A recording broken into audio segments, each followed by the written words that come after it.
On today's DNVR Nuggets podcast, we are gonna give our hangover takes from the Nuggets loss to the Thunder last night in the preseason. Also, ESPN's come out with their rank for the top whatever players in the NBA. Michael Porter Jr. very underrated, so we're gonna react to that. That's coming up on the DNVR Nuggets podcast.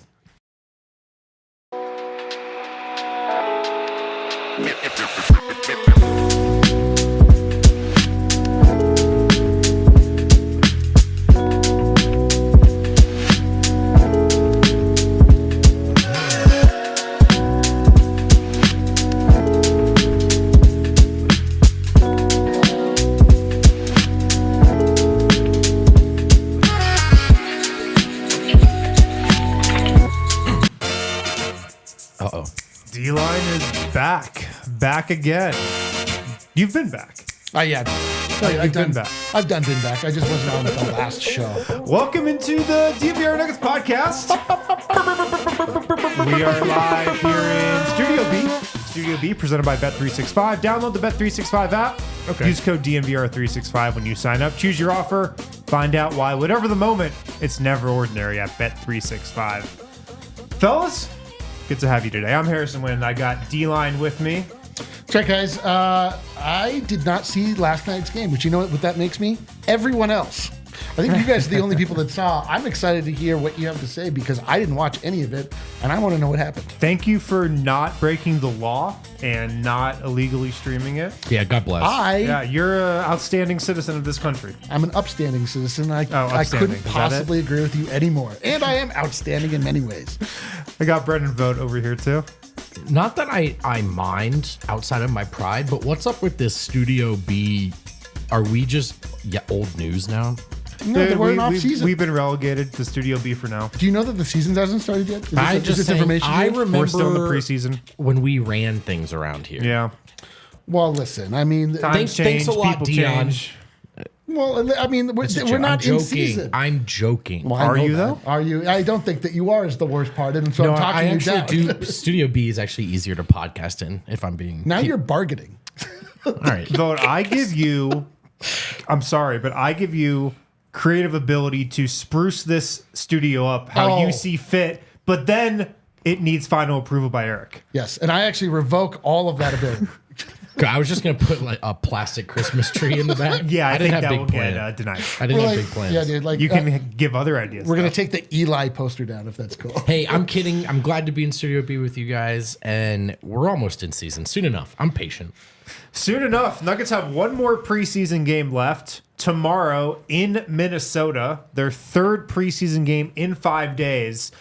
We got a lot planned on today's show. We're going to give our hangover takes from last night, also talk about ESPN Rank. But do you guys think the Nuggets starters play on Thursday? No. They didn't really play against the Thunder. And I mean, I'm talking Joker, Jamal Murray, Russell Westbrook. You could throw him into that because he didn't play against the Thunder. No, there's no chance. You don't think they play? Why would they?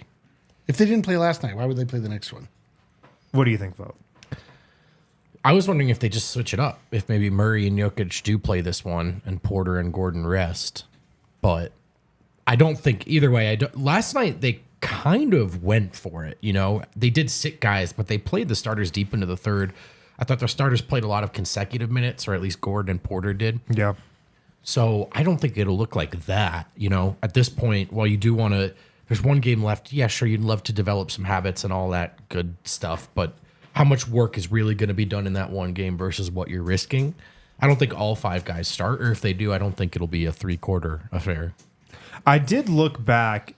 Historically, the Nuggets do play their regulars the last preseason game. The last one. Is next one the last one? Yeah. Oh. Yeah. And I mean, every preseason has a different feel. This one seems like it has a worse feel than they usually do. I thought they had 2 left, but I forgot. I didn't watch last night's game, so I didn't mentally take it off in my head. Actually. I was not allowed to watch it by the powers that be. Okay, I'm changing my answer. Yes, they are going to play. I agree with you, not the entire time, but they are going to have the final dress rehearsal. That's what I think too, because how I see it is you have these 3 games in 5 days. You play your guys Sunday, you don't play them last night, and then you have a couple days off to play them Thursday.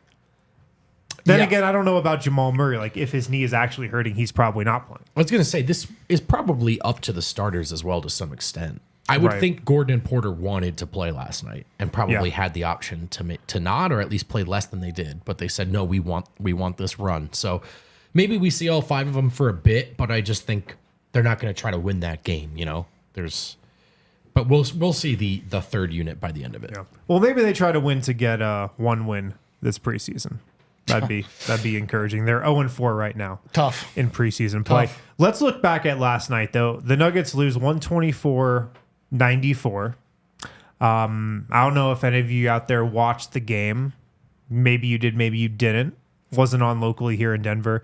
But let's go to some hangover takes. Like I said, Nikola Jokic, Jamal Murray, Russell Westbrook, Peyton Watson did not play in this game. Vogt, you were at the arena. I was. You did watch the game. I sure did. Any hangover takes that you have right off the bat? Malone said this, and I think it's worth reiterating. The energy was pretty good in the first quarter. It really was. It was 33-30 Nuggets after one. And I thought that they had forced OKC to actually do some OKC things, some tough shots from Jalen Williams and SGA. And OKC, they played their starting lineup. They did. And I thought they were playing hard. So I thought there was some intensity in that first quarter. So I think credit to the guys that did start the game.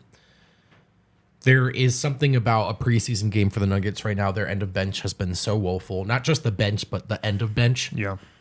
That by the time the game's over, whatever sense of what went well is so far in the rearview mirror. Yeah. Malone almost has a hard time. Like, he wants to hit the positives, but I almost want to ask him about the positives, but it sure feels ridiculous when they've lost by 30. You get it. As far as sort of takeaways, guys, at the arena, I had 2. The first is a continuation of what we talked about, 40-plus threes for OKC. Boston and Phoenix, I think each got like 50 up, right? So teams are firing away in the preseason. Denver is not.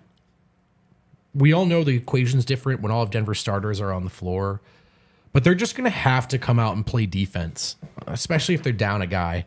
If they're not really flying around and communicating, the rotations aren't crisp, I don't necessarily think they're going to lose a series because of the math problem, but there are games across 82 that are going to get away from you. And I just thought we saw... I don't know if that was necessarily the story last night. It's just more of a continuation of a theme. Teams are launching threes against Denver. Yep. And Denver's steadfast in their approach of not necessarily matching that. Well, we talked about this, maybe it was yesterday, but there's been this steady rise in three-point attempts across the NBA the last several seasons. It feels like this year might take a bigger jump than usual. Sure. And for the Nuggets, it's coinciding in a year where they lost one of their best shooters and are replacing him in the starting lineup with a guy who hasn't shown that he's an improved three-point shooter so far this season. So concerning, I'd say. It's a note. It's just something to keep an eye on. And Calvin and Malone have acknowledged this respectively. Are they pushing the line? They know they're close. They know it's arguable they need to take more threes. But they also know that they're probably not going to match Boston in that arms race, and what they have is Jokic. So I understand it. It's just something we're going to have to watch all season long. And it's why Julian Strawther, who played really well, is suddenly looking even more important than we thought a couple weeks ago. Yeah, the Nuggets shot 43s last night. They were 10 of 40. Jesus. 3 of those makes came from Zeke Naji, who we will talk about in a second. 2 more came from Strawther. Porter shot 1 of 6. Trey Alexander shot 1 of 6. So 6 of those came from a guy who's probably not going to be in the rotation. And I felt like a few of them were in garbage time, to be honest. Oh, absolutely. So it was... I mean, all of Trey Alexander's came, or most of them probably came in that part of the game. So Denver's... I think we can expect the energy to be better in the regular season defensively, but the point of attack defense, the rotations behind it, they're going to be extra important if they're going to be on this side of the math fence, I think. So or just prepare yourself for at least 1 to 3 annoying losses where the Nuggets got behind early and never caught up because of it. That's all. What did you think of the effort last night? Because that was the biggest takeaway that it seems like everybody had. And Michael Malone even said something to that degree too. I remember you tweeted it out. He hadn't sensed the hunger, something like that. Yeah. Oh yeah, the Malone revenge. sort of. Those are two different questions to clarify. So there was one about the energy, and Malone actually went out of his way to say what I just opened with. The starters played well. The energy was good in the first quarter. The defense, they obviously had 30 points, but the defensive intensity, not having the guys they were lacking, guys were flying around, and so he liked the way it started. But I think then there was later a question about what we've sort of been getting at with a reminder season. Is there a sense of revenge in the air for your team? Mm-hmm. And Malone said, and this is the full quote, I haven't seen it. I think that's fair. Some people have pointed out, well, it's preseason.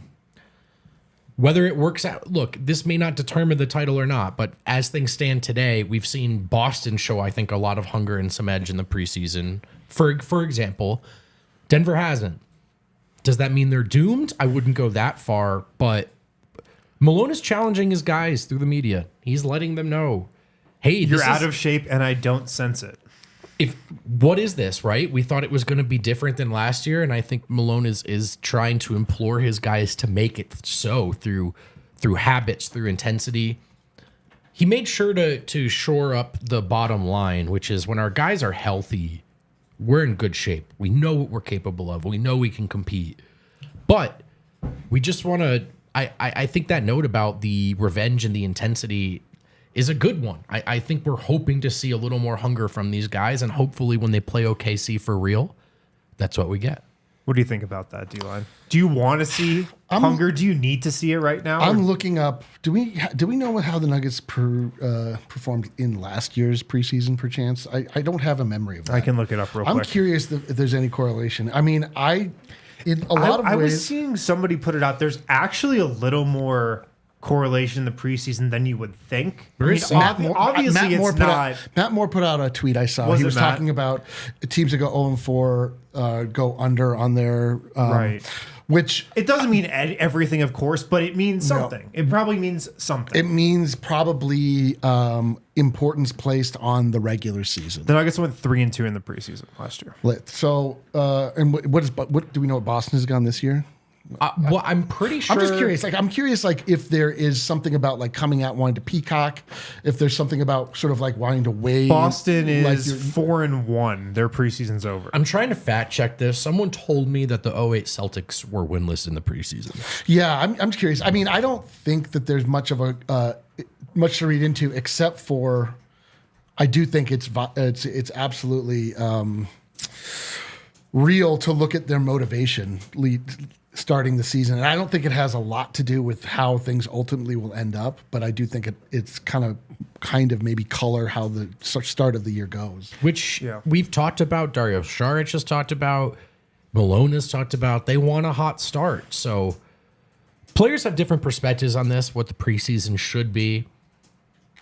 I do know when we asked Russ, he did not mince his words. He said, I do not condone that. I don't believe you can switch intensity on and off. I think it's important to start it now. So we'll see. We'll see what this team settles on. But anyone who wants to say through preseason we haven't seen an edge, I think that's fair. Yeah. Preseason's funny because you've got a lot of people out there who say, oh, preseason doesn't mean anything. Those same people probably say summer league doesn't mean anything. The reality is everything means something. Everything matters.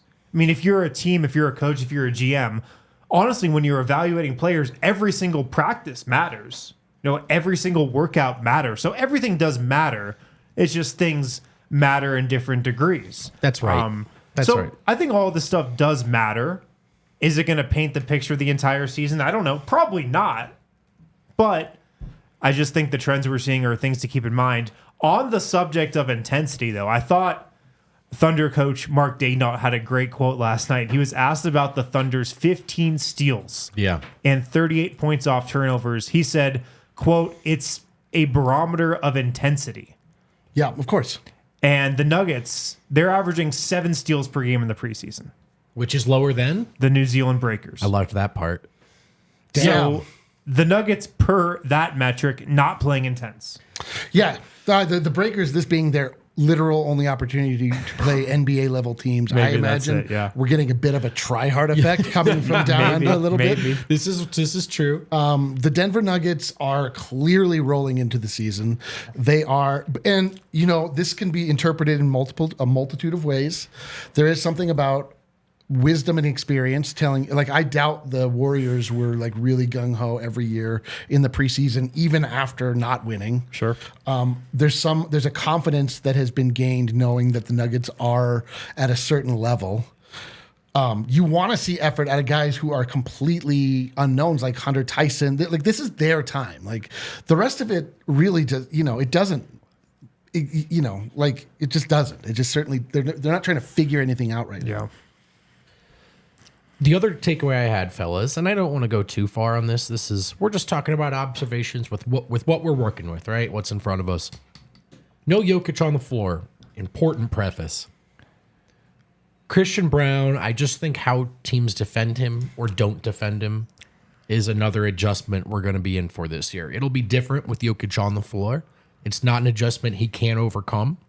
What was his game like last night?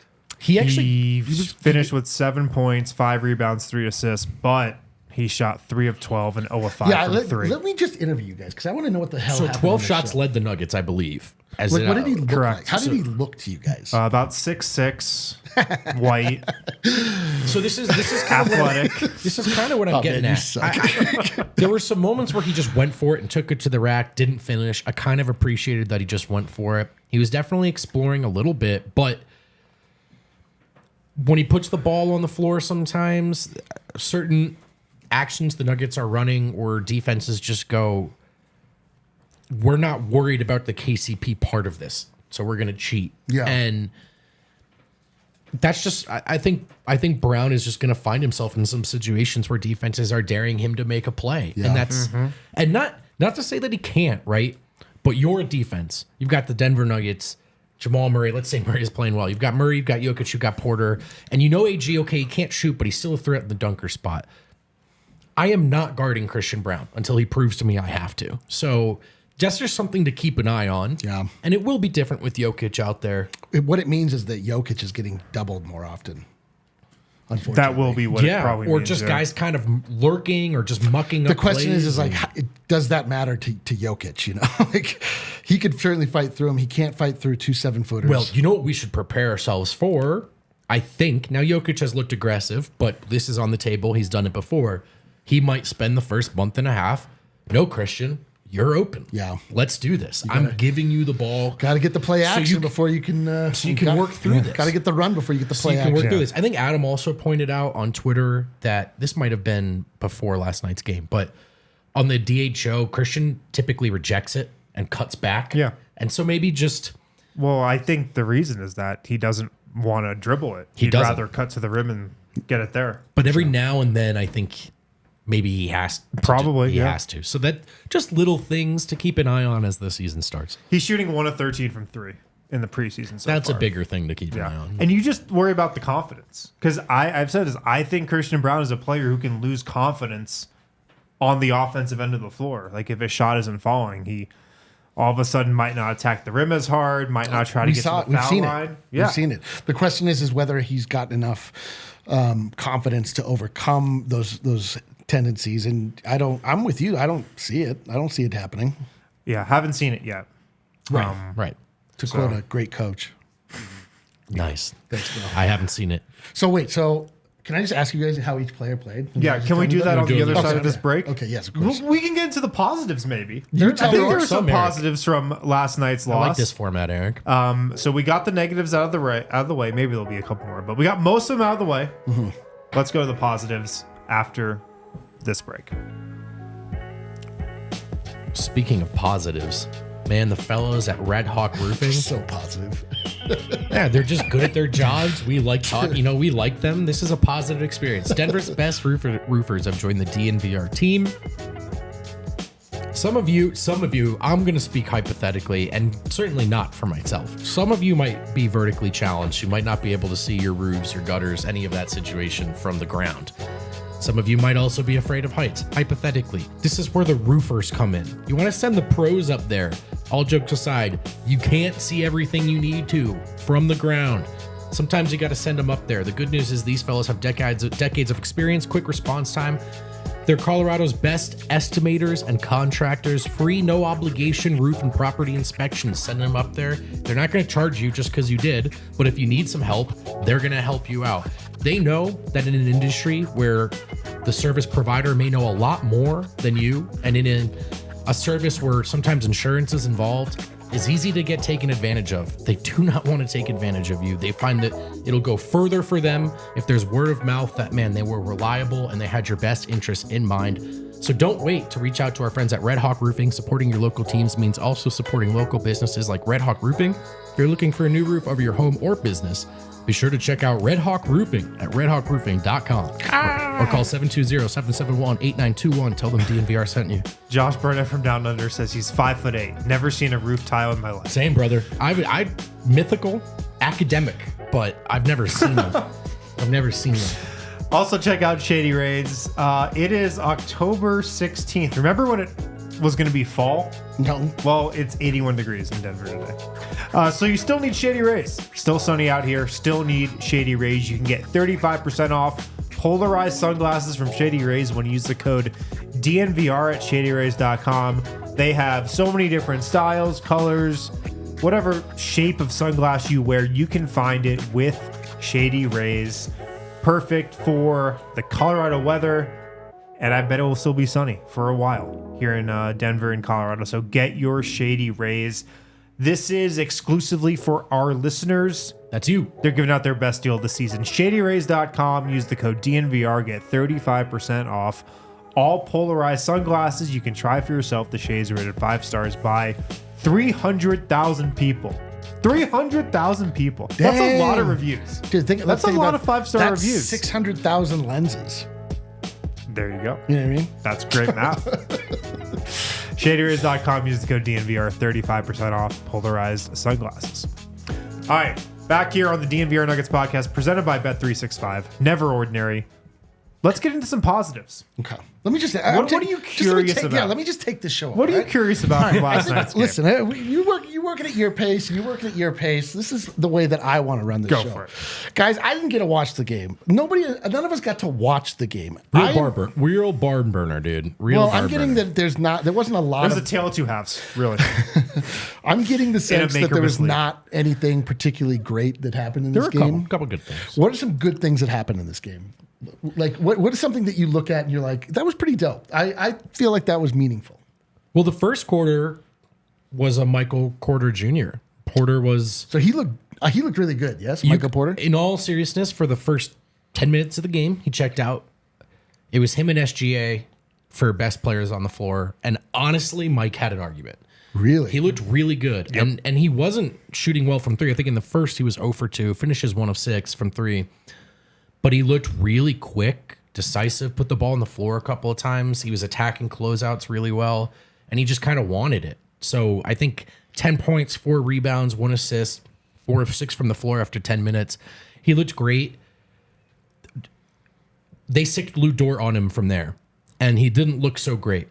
Maybe not a huge surprise without Murray and Jokic out there, but maybe look at it as a win in this way.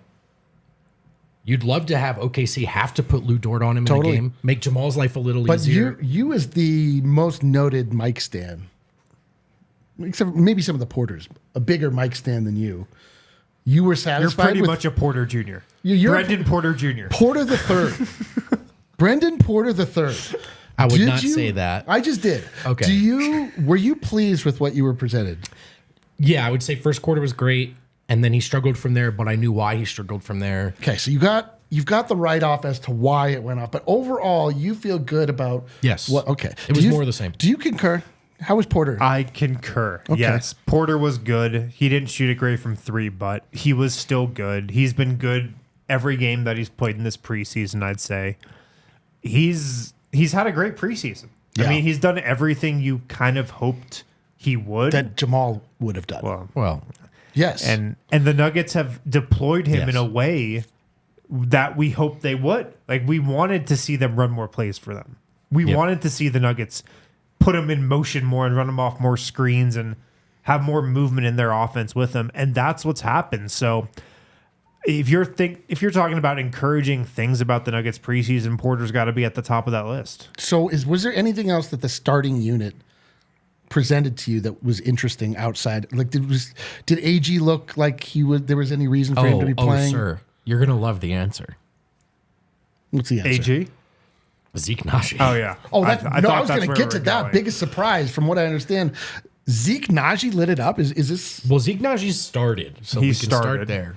Which was interesting. Maybe you would think they would slide Dario Saric in there. Yes. But no, it was Zeke Naji starting at, we'll call it the 4. We'll say Aaron Gordon was playing center.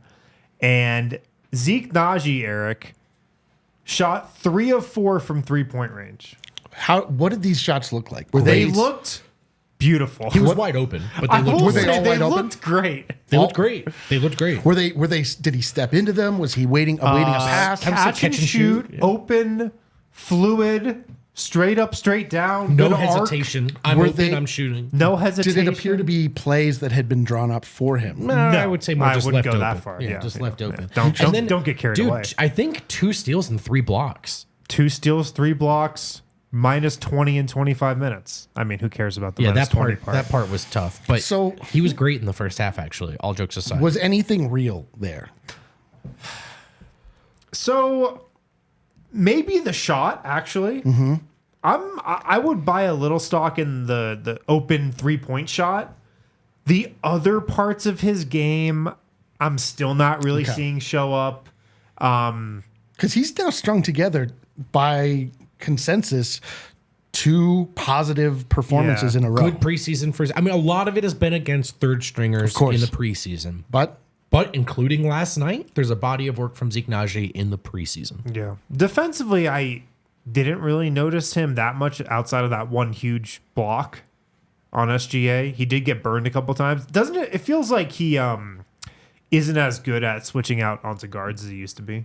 He's gotten like a little slower, maybe. Yeah, he's better than most bigs, but he is better than most bigs. I think the idea is that even still, you take the guard on the big every time. If you're an offense, you feel good about it. So he had a good game. So that's interesting. So tell me about Julian Strawther. That's the players that I'm most interested in this offseason in order are number 1, Russell Westbrook, number 2, Jamal Murray. Yeah. Number 3, probably Christian Brown. Number 4, it goes either P. Watt or Julian Strawther.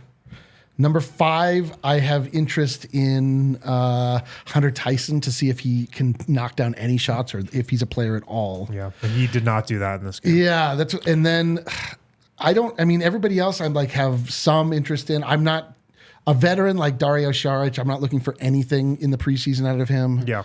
So scratch my itch. I mean, how did Strawther look? Like, did he looked very good. Very, very good. Same as Porter, and everyone else, really. First quarter, great. Diminishing returns from there. But he was. I don't think he missed a shot in the first quarter. Strawther finished with 12 points, 2 rebounds, 4 assists. He made 2 threes on 5 attempts, 5 of 12 overall. He was good. This was another good Julian Strawther game. Shot the ball from 3, hit a couple of those. Handled it well. He was starting at point guard in this game too. Did have 4 turnovers. Do we think Christian that's had 3? Had a couple bad moments there, but he's not a point guard. Is there anything real with that? With him being handed the keys to the offense from time to time? The first line of it. Well, I think they want to not hand the keys so much as we trust you with the ball in your hands every now and then. Well, that's what I mean. Like what they would do for Christian. Like he would be the de facto point guard. I think it's the same type of idea. I don't like it really, but it's the same type of idea. It also tells you what we already knew, which is that Jalen Pickett's just not even remotely in the conversation, or else he would have started. Did he do anything in the game, Jalen Pickett? He missed a shot by like 3 feet and turned it over once or twice. Yeah. It was that. He also is behind Trey Alexander in the pecking order. Did he was there any fight in him? No. His confidence is shot completely. Trey Alexander had some moments. Julian Strawther described him as slithery D-line, which I thought was fair. But for all the guards, OKC, even down to their bench, they just rotate bunch of perimeter dogs out there. Like, good luck scoring on us. Good luck scoring on us. They also played like almost everybody in their regular rotation. This is my other question. Or they might have. This is my other question. What did OKC? What did they look like? Or did they? I mean, obviously they look great. They're not going full board, but they might be a little bit. Their starters like Hartenstein. Like, how does all that look? Very good. Very good. They look great, and you've got Caruso coming off the bench for them, who's a maniac out there. Yeah, they pretty much have the same team outside of Caruso and Hartenstein that they did last year. Is Isaiah starting? Yes, I would actually say the biggest question right now, man, is Chet, who has going to adjust to Hartenstein being out there, and then Chet changed his shot a little bit. I know. Chet's going to be really good, and baseline, he's a defensive impact guy, right? Even if he never hit a shot. But I would say maybe that's one thing that they have to fold in. Is he the 4? Is Chet a Victor Wembanyama 7 foot tall 4? Kind of what I'm getting at, right? So there's a little bit of, okay, how are we going to do this now? When does he get the ball? And then his shot is weird. I mean, they've gone in, but he's got no guide hand anymore. It's just like a big push shot. He changed it over the offseason for whatever reason. So are you guys now, having seen them in person in an obvious setting that is not true to reality, are you still buying the Oklahoma City Thunder as as the de facto 1 seed for the West? I think so. Yeah. Their depth is so part of what happened in this game is, Denver had the energy, but by the time you got down to the second and third stringers, given that Denver's first stringers were resting anyway, you really saw the depth pop. OKC just had more guys to throw. And that's across 82. They just have all these options to, you need a break, or you rolled your ankle, or whatever. So they have the depth to win a boatload. Here's one last thing I'm going to throw out here from this Hangover Takes section.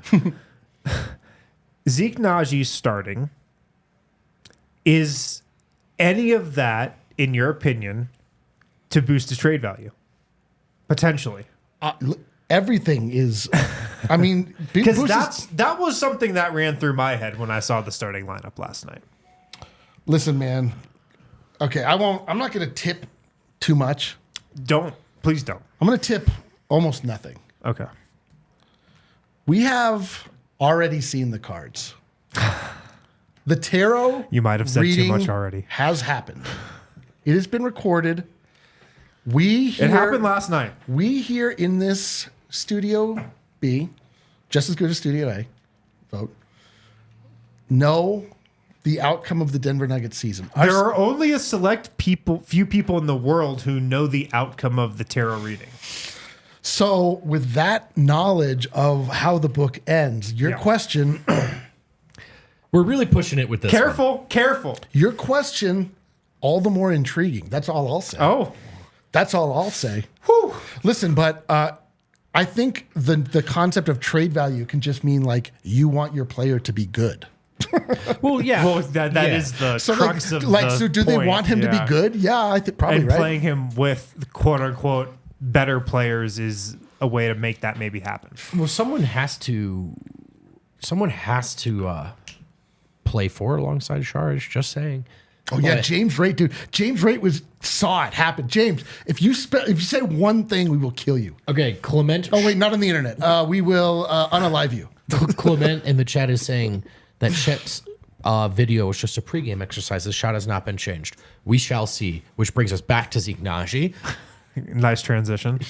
I'm just saying, you want to build with Zeke. I think confidence is such a big part of this, and that confidence has been built and then shot and then flattened, and then they tried to build it back up, but there was no heartbeat. Yo, listen though, and I think they caught a little bit of a heartbeat in the preseason, and you feel that, right? Guys are out. It's an opportunity to play Zeke. You get to keep Sharge with the guys he's going to be playing with to some extent, I guess. And you want to build that confidence. And Julian did say after the game, the biggest difference he's seen in Zeke is confidence. For a guy on the bubble, that can go a long way. Not saying Zeke's back or it's saved or anything like that, but why not? Why not gas him up a little bit? Why not give him a chance? Here's what's true. Here's what's true about life. Here's what's true about Zeke and a lot of people in his position, and it's sports in general, is that like people get better at their jobs the longer they're there. oftentimes, if you feel more confident, there are external factors that aren't actually related to your talent that you have to learn to navigate, not only at your workplace, but in life in general. Things that used to like really bother you, you learn are just sort of like the way of life. It is not unthinkable in any way that Zeke Naji has been so deeply humbled that he's kind of just gone back to like a baseline of like, okay, like I know who I am. I'm an older person now. I'm not looking for all of this external like build up. Yeah. And I know how to shoot the ball. I know how to play basketball. Like it's like a quarterback, like a Drew Lock or somebody, like these guys that are Sam Darnold that just came out. Baker Mayfield, just terrible. Get buried by a fan base, buried by a team, are branded a failure, go to the bench, and then find themselves in a different situation after they've had time to like live in the league. Yeah. And they like read it, they discover it again. Like it's not completely off the table. That's what I'm saying. Wow. I don't know if it's you or the tarot cards talking. Well, but I'm also just like, I don't know. Zeke has the benefit of a second contract. Like if you're staying in the league long enough with something like that, like you can work through it. So whatever. All right, let's hit another break. After this, ESPN has ranked the best players in the NBA. In my top 10? You did not make. No, you were top 10 on ranking. ESPN's Play Us. Oh. It went you, Stephen A. Smith. We'll say after the break. Stay tuned. You guys know the Empire jingle? 100, 580, 2, 300. Empire. Why do you ask? I was just thinking about Empire today. I've got flooring on the mind. We transition from roofing to flooring. With Empire today, you get shop at home convenience, the right product for your needs, quick and professional installation, not by Empire, but by professional installers, and a price match guarantee. Empire today is, of course, the best place to get new flooring. You know that because you knew the jingle. You've known about Empire probably most of your adult life or your life even.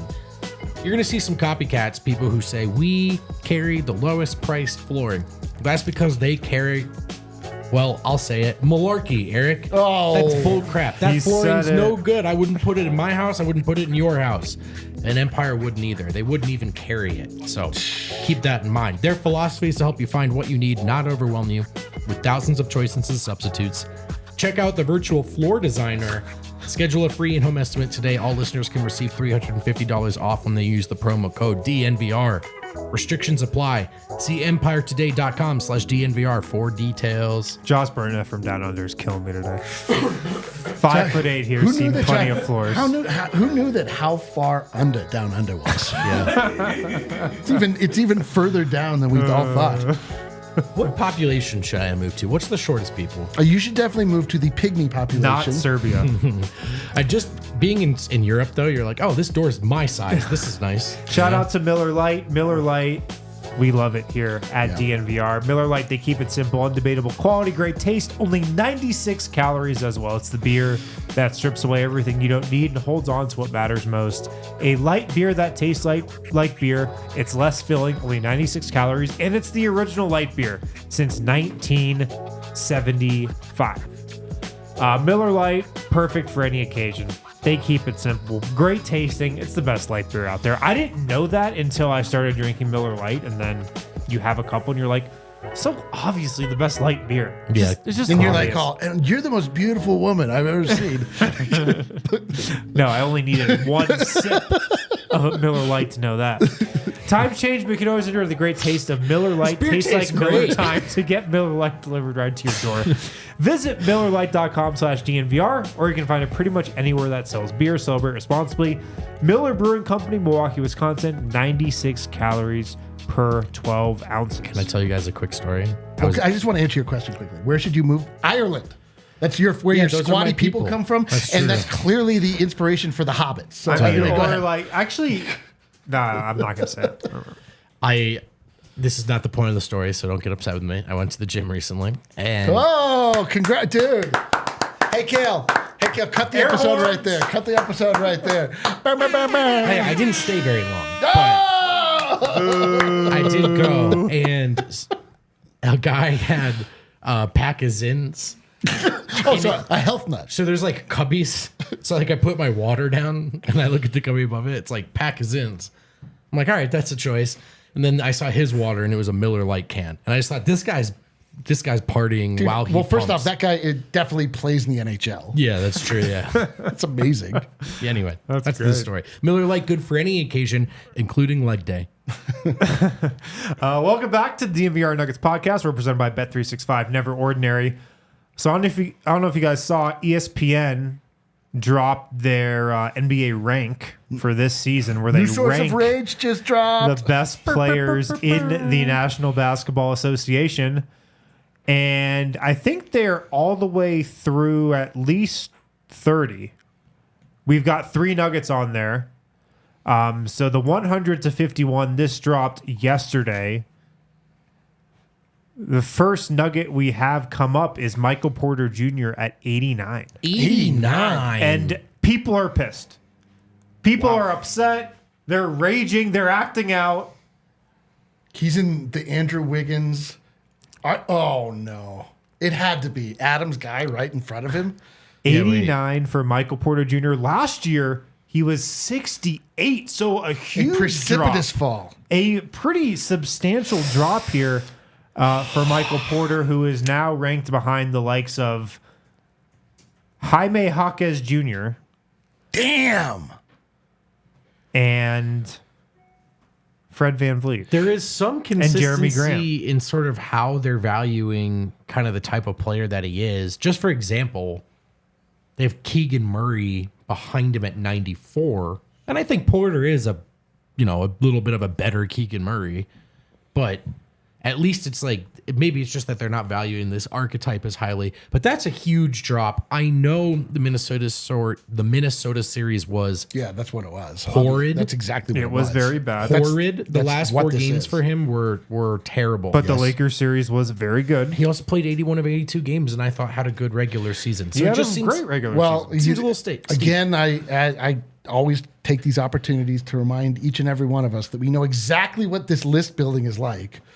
You have, and everybody making these decisions has a little bit of information on everybody. That's Right. what they saw Michael Porter Jr. last. He earned this through his play in that final series versus Minnesota. He's much better than this, but this is a referendum on how his season ended. Sure, I guess I will also say at 83 and 82 is Marcus Smart and Mitchell Robinson. No, it's disgusting. So I kind of it's want to say, absolutely like, get real. This is we're entering a season that I like to personally call a remind 'em season, and we are needing people to remember This is true. who the Denver Nuggets are because they forgot about Dre around these parts.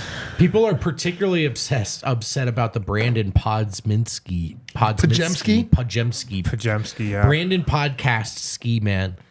I don't know. I actually think he's actually pretty good. But Dude, they I have know, him but way Is he better than Michael Porter? No, he's not.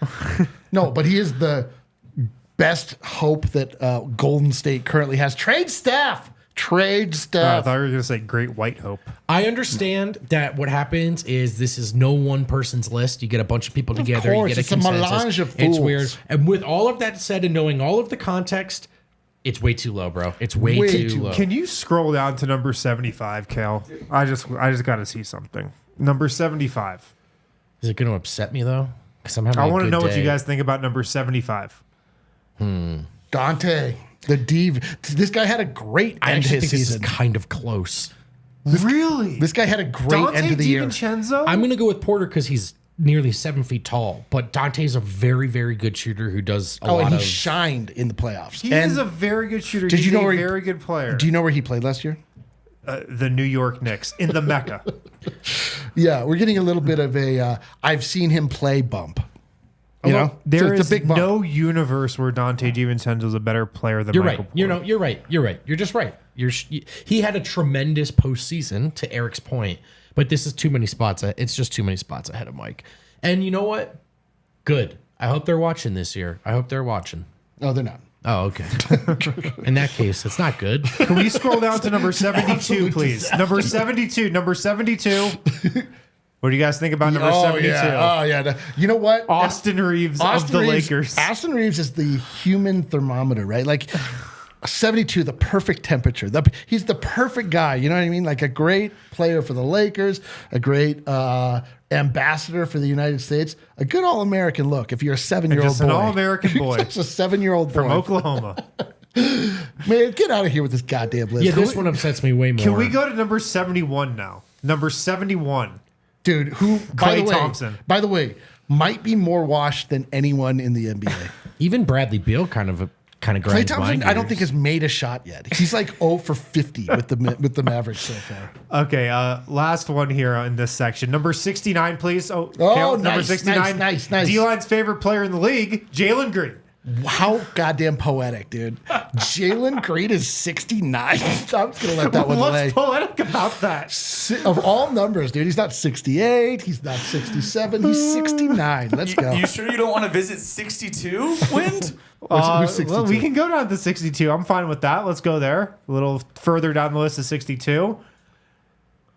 Kentavious Caldwell-Pope. All right, you know what? Who was not even in the top 100 last year. Dude, it is that detrimental to be on the Denver Nuggets that by No, I exiting think the this team. is a Nuggets bump. No, by exiting the team, he has Oh, I jumped see what you're 40 saying. places. Oh, more than 40. Yeah. That's assuming he was 102. 37 spots above of Michael Porter. And listen, I'm not trying to do the thing where I bash the guy on the way out because I love KCP. Holy shnikes. Nuggets legend, champion. But if we're 27, talking about the way the postseason went, it's not So exactly. he like went from unranked to 62 by leaving the Nuggets. I'm sorry. I have not gone over this entire list yet. We have to take a break, but my God, I just uncovered one that we have to get to. Bro, that's like- in the 50s. We have to take a break, though. Oh my God. All right, fine. Oh no. We're in Man, cancer. I was having such a good day. You guys got me all riled up. Indeed, D-line, I'm upset. And indeed, when I quit this and you need to replace me, you're going to need Indeed. It's the best place to hire people. They're driven by the search for better.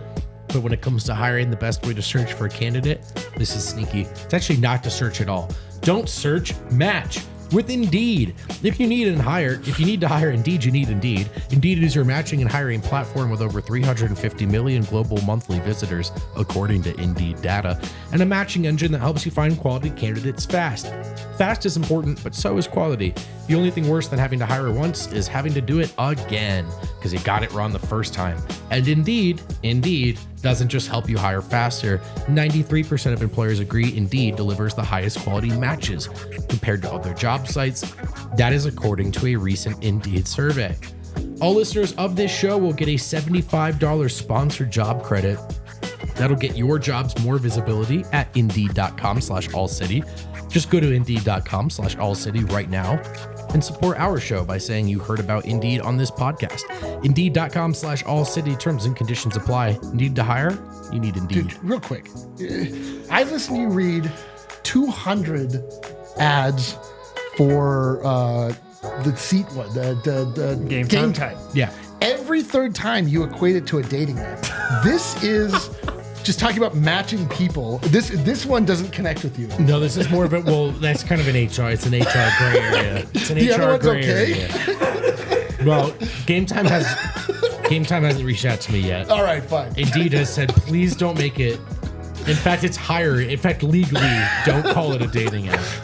We have a lot of events going on here at DNVR. It's Broncos tailgate season here, the best tailgate in the city. We'll be back on not this coming Sunday, but next Sunday for the Panthers game. Come down to the Broncos tailgate. The backlot of Sports Fan at 18th and Federal. Liddy lit. There might even be some special guests and a show happening during the Broncos tailgate next Sunday. Potentially. We'll see. Hey. TheDNVR.com/events. You can get your tickets for the tailgate there. Hit that QR code right there on the screen as well. That will take you right to our page. Primo Hoagies and Sexy Pizza, Breck Brew, Breck Distillery, games, beer pong, flip cup. Also, a great view of any best view of any tailgate, view of the city, view of the stadium. It's a great spot to pregame for the Broncos game. I would describe it as picturesque It and really is. Liddy lit. When's our next one? Sunday, Panthers game. Not this coming Sunday, but the next Sunday. I'll see you there. TheDNVR.com/events. All right. Back here on the DNVR Nuggets podcast. All right, let's wrap this show presented up. by I'm hungry. Bet365, Never Ordinary. Kale, before we get to the top 50, I need you to scroll down to number 58, please. Number 58 is Kobe White. Oh, bro. I like Kobe White a lot. I like Kobe White him a too. lot. He's not a better But player we have to than think Michael about this in the Porter context of the Jr. fact that Michael Porter. We have to just accept the fact that Michael Porter Jr. is probably in the area of 40 to 45 places wrong, minimum. Yeah. So, but we can't take it out on poor Kobe White. You know what I mean? Like, he's done nothing wrong. He deserves the 58th spot. Yeah. I like this CHGO. This is very partisan of you from an All-City. No, I'm really right. No, I mean, let's test those waters. Show me the first sun. The thing with Kobe White is he's played in like 2 important NBA games ever.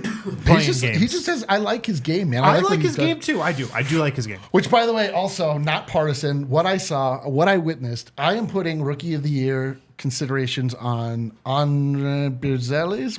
Who do they get? Matas Buzelis. Matas Buzelis is dope. He's a dog. He is my guy. I'm claiming him right now. I see very big things in He his was future. actually my bust on our draft show. I'm telling you, I've had a great track record of picking Yeah, those. you had that and Şengün. Yeah, we just keep picking foreign bigs as if we're not in the middle of the Jokic experience. This is not the Gilbert Arenas podcast. You know that, right? Yeah, it is a little xenophobic of us. We'll clean that up. All right, let's get to the top 50. I think you can just keep scrolling down. It's a different article. Oh, that's annoying. Look at this Top light behind 50. Shams, dude. Don't have to scroll too far before we get to Aaron Gordon. Oh, ironic. 49. Well, they should have made him 50. Like, it's a one level, and he was number 50 in the photo. Last year he was 51, so he actually moved up 2 spots. Yeah. Aaron Gordon, quote, might be the most valuable role player in the league, This is true. according to our guy, Young Music. I agree with that. I agree with that too. Shout out Om. Great guy. Yeah, we love him. He's up there. Derek White is up there as well. Those are my 2 off the top of my head. I feel like this is actually about right. Well, that's why he keeps landing in this spot. Yeah. The disconnect is the Porter ranking in all of this. Again, we can't you know what I mean? Like, that doesn't, we can't throw out the entire baby with the basket. Yeah. You know what I mean? Like, But- they really messed that one up. But I bad. don't. Do Are you you not feel like supposed to throw the they're? baby out too? Have you been around? Hey, I got to make a call. You feel like they're generally pretty close to similar players. Yes. No. Oh, what do you mean? I think Aaron Gordon's a better player than Michael Porter in a vacuum, but I think they're relatively close. Like they're almost in the same tier Well, practically. I agree. Here's the thing, is that Michael Porter Jr. is one of the most talented players the Nuggets have ever had. Ever. And Michael Porter Jr. has just been so inconsistent. And there's a chance he could have, like, he really could have an incredible year this year. And honestly, like, everything he's done to this point is honestly kind of a disappointment. Even though he's been an NBA champion and has been an integral part of the starting 5, like, I think that we all see more for him in his, I know that Brendan certainly does. He's like disappointed in ways that you're like, why? Like, what? Like, so He just did has make to. the most threes in franchise But that's the history point. last That's year. the point. Is that he's done that through his talent. Like, that's how talented he is, and he still leaves so much to be desired, and seemingly so much on the table. Like, there should be a world where Michael Porter Jr. is being argued as to where he is in the top 20, but he's just so far off of that because of its perception. There's nothing scientific about this nonsense, but it's wild that his perception is that low. Yeah, I mean, I do think he's 3 back surgeries away from being top 20, but to the point, I understand what you're getting at, but I also agree with Wind. I feel like typically when we do these lists, Aaron Gordon and Porter are 7 to 8 spots away from each other. This is a huge gap. So we'll see, man. I think it could be a big year for Porter, and if it's going to be a big year and it's not a very hot start for Jamal, let's just say, I think it'll get some attention. So we'll see how far he can raise his stock. 48, Julius Randle. I really have no idea how to value Julius Randle. Is he good? I think he's good. But is he? Does he demand too much Is he a attention? 16 game player? No, I don't think so. I just think he requires too much focus for what you get out of it. Yeah. Like he's like Jeremy Grant. Like Jeremy Grant, when he was put in the position to be the guy, he was like, oh man, you can score 30 But a like game. Julius is actually an all NBA level like stats regular season eater. Yep. But that's because he's been the top dog in New York. Yeah. Right. I don't think he's actually that. I kind of think this is they handled it well. He's so talented. You got to have him in the top 50. But Dude, he could have an Aaron Gordon. probably could be a little higher than that.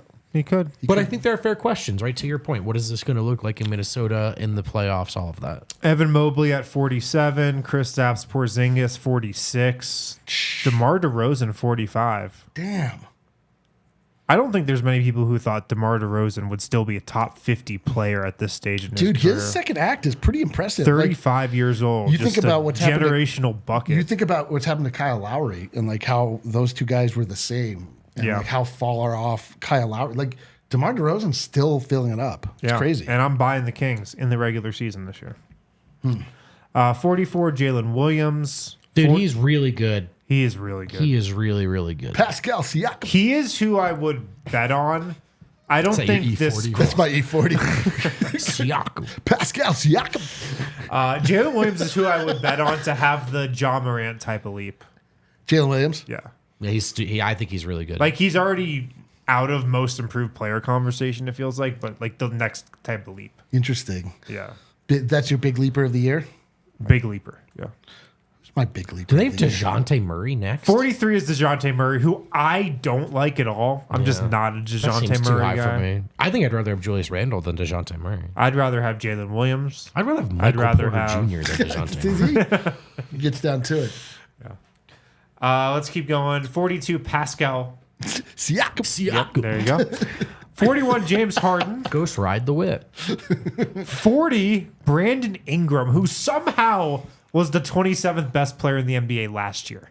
Yeah. Well, I'm glad Yeah. it went backwards. Yeah.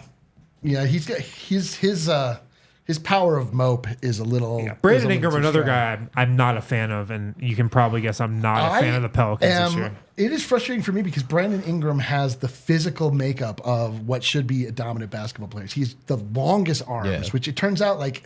Remember, we all just became arm truthers, and it turns out it pays off every time. We're all scared of Christian Brown shooting because of his arms. But Shooting? he's just I think defense is both. where you're concerned. No, it's about both. it. Really? If you watch Kawhi Leonard, he has the world's longest. I'm telling you, it's because through physiology, Here I we go. guarantee there is an explanation as to why that is. Sports science will tell us why. Wait, are you Long saying it's an fingers, advantage or disadvantage? advantage. Oh, Have longer Okay. arms. Advantage. Okay. If you think about some of the great shooters, they really do have long arms. And Right, that's, Steph and that's Curry, why Eric really is long arms. such a big Victor W fan. Well, he shouldn't be a shooter. Hey, anyway, is Brandon Ingram on a different team by the end of the season? maybe. Yes, he's going to be on the Kings. He's just dude. He's just a sorry sack. And then I won't be buying them as much. He's got the wrong attitude. He's got to change his tune, dude. All right, I'm surprised, but we're all right. So we're at 40. We haven't seen Jamal Murray yet. Yeah, so we can keep going here. 39, Derek White. Okay. 38, Mikal Bridges. Now we're getting into the really good players. These are really good 37, Trey Young. Okay. 36, Drew Holiday. 35, Scotty Barnes. All the way up from 63 last year. Damn. He went crazy last night, by the way. 34, Rudy Gobert. Yeah. 33, Laurie Markkinen. Justice That- for this is- our player conference This rankings. is who Buzelis is, by the way. Laurie Markkinen. Okay. And I think he's a justice little for more our- ball for our handling, division player. guardish. I'm telling you, this he's good. It's going to be. That's him. 32, Chet Holmgren. 31, Jamal Murray. Remember we did the division and we had all of these guys. Bang, bang, bang, bang. We couldn't figure out I think how we to had list them. Markkinen above Holmgren. We for did. Sure. But they were all kind of bang bang. Yeah, they were. And then we decided to put Murray I up there. feel like this is a pretty good ranking for Jamal Murray after Yeah. what happened in the playoffs. I couldn't agree more. I couldn't agree more. I wouldn't have been surprised if he was a little lower. Me too. I'm actually surprised he's as high as he is. We are all collectively, as a people, down on Jamal Murray. So why should the rating itself not be down? Is it true? We don't Down know. from 17, huh? That's Yeah, a- no, he was top. I mean, he was that's top kind of 20. where we were, right? It was 17. He had a chance to really take What a over. time. I mean, we change- just won the title. and now it's He was literally Michael Jordan. If yeah, dude, honestly, 17 was an outrage last year. Right. And now we're like 31. Could have So now maybe it's- left him off the whole So list. the reality is, I think Jamal's probably in the middle of those. Probably. Somewhere in the middle of those is where I think he'll settle this season. Maybe.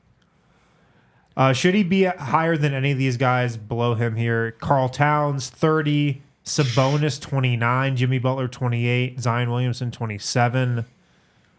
De'Aaron Fox, Kyrie Irving, Banchero, Dame Lillard still hanging on at That's 23. way too high Get for Dame. lost, That's dude. way too Dame high for Dame. Lillard, I'm Get outta sorry, here, he dude. might really drop hard this year. Retirement time.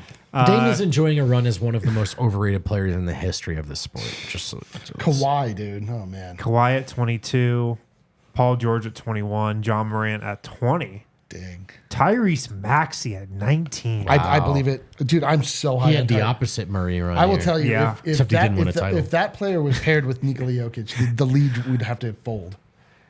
18, Bam Adebayo, 17, Donovan Mitchell, 16, Tyrese Halliburton, 15, Devin Booker, 14, Jaylen Brown, 13, Anthony Davis, 12, Jalen Brunson, Dude, Jay Brun has 11, Victor Wembanyama. Whoa, that's crazy. Is it? He just hasn't done it yet. I actually listen. I don't think it's crazy. I don't think it's crazy either. My thing with He's him the is best defensive player in the league. yes, That's true. Yes, my major beef with it is just like people are talking about him like he's going to be the best player ever. Sure. And it drives me crazy because he's just not with the way he plays. But he is, yeah, dude. Like he blocks every single shot that's around him. Yeah. He actually gets kind of like punked every now and again, which is fine too. But I think it's warranted. I mean, the 10th best player, Or 11th. or excuse me, the 11th best player. Sure, fine. Let us know what you think about these rankings in the chat. Is Jokic 1? Yeah. Okay, cool. Who do you think is 2? Luka? Yes, I wonder if they did Giannis. I think it should be Luka, but I'm curious. Top 10's not out yet, so we don't know. It's Oh. probably dropping tomorrow. I bet Jokic We is can one. talk about it tomorrow. Just a hunch. So wait, it's not out yet. You didn't know that, and then you gave him a definitive yes. Well, he's probably right. I mean, Wait, what? Oh, but it sounded like you were speaking sound from like he knowledge, knew. but you were just saying, yeah, of course. No, it's coming out tomorrow. But you know the results. Well, no, I don't. Well, we just know who's number one. I mean, there's no way Jokic isn't one. we're just setting the stage for outrage, is what we're doing right now. Oh, if you thought you hear saw that? outrage You hear that? today, You hear that? if you thought Twitter was outraged today, just wait. You think we'll go to bat for MPJ? Just wait what happens when you defile our king. No, he's going to be one. Defile. I would be stunned. I might drink the mini cake tomorrow night if he's not Stop one. lying. Stop lying about the mini cake. Yeah, you won't do it for Christmas. When will you do it? Kale, will you put Let's put go to that this super chat, get out of on here. the screen? Hey guys, this super chat comes to us from Cedric Exquisite. MPJ All-Star before Jamal. How crazy will Nuggets fans go? I don't think crazy at all. At what point do we have to officially say in our intro that we're sponsored by Cedric? You know what I mean? Like we at a certain point. Super chats are definitely sponsored by Cedric. But I mean, like the show itself, like he definitely has given us more than probably DraftKings. Well, I think the only person who can tally that is Cedric. Cedric, thank you. Obviously, you're a G. You're a homie. You're the homie. Thanks for the paycheck, bro. Guys, thanks for hanging out and Good show, tuning guys. into the show today. Fellas, thanks for being on with me. Kale, thanks for producing. The Nuggets wrap up preseason tomorrow against the Timberwolves in Minnesota. We'll be live on the pregame, maybe? Have we decided if we're doing a pregame? When is it? Tomorrow? Sure. You guys are in charge. It's not on the schedule, but we'll decide. We will definitely be live post-game to break it all down for you, tie a bow on the preseason. We'll talk to you guys then.